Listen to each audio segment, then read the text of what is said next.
Publishing Corporation is pleased to present Brave New World by Aldous Huxley, read by Michael York. This is complete and unabridged. Chapter 1. A squat, grey building of only 34 stories.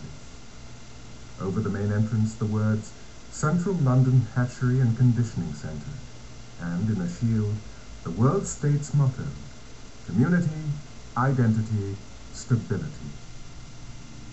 The enormous room on the ground floor faced towards the north, cold for all the summer beyond the panes, for all the tropical heat of the room itself. A harsh, thin light glared through the windows, hungrily seeking some draped lay figure, some pallid shape of academic gooseflesh, but finding only the glass and nickel and bleakly shining porcelain of a laboratory.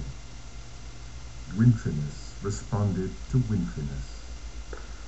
The overalls of the workers were white, their hands gloved with a pale, corpse-colored rubber. The light was frozen, bare. Only from the yellow barrels of the microscopes did it borrow a certain rich and living substance, lying along the polished tubes like butter, streak after luscious streak, in long recession down the work tables. "And this," said the director, opening the door, "is the fertilizing room."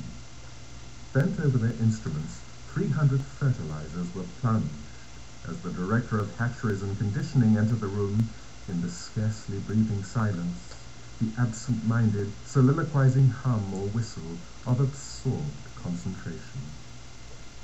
A troop of newly arrived students, very young, pink and callow, followed nervously, rather abjectly, at the director's heels. Each of them carried a notebook, in which, whenever the great man spoke, he desperately scribbled, straight from the horse's mouth. It was a rare privilege. The DHC for Central London always made a point of personally conducting his new students round the various departments.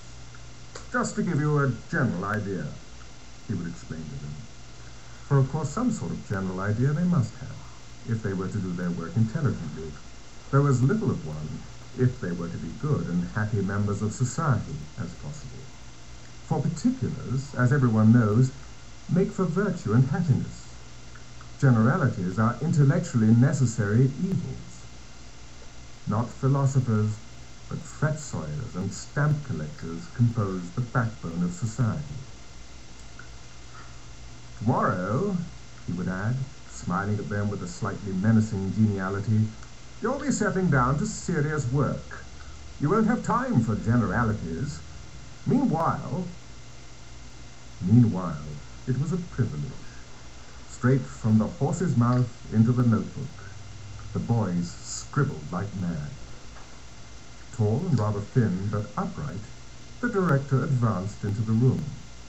He had a long chin and big, rather prominent teeth, just covered, when he was not talking, by his full, floridly curved lips. Old, young, 30, 50, 55, it was hard to say. And anyhow, the question didn't arise. In this year of stability, AF 632, it didn't occur to you to ask it. "I shall begin at the beginning," said the DHC, and the more zealous students recorded his intentions in their notebooks. Begin at the beginning. "These," he waved his hand, "are the incubators." And opening an insulated door, he showed them racks upon racks of numbered test tubes. "The week's supply of ova, kept," he explained, "at blood heat, whereas the male gametes," and here he opened another door, "they have to be kept at 35 instead of 37. Full blood heat sterilizes.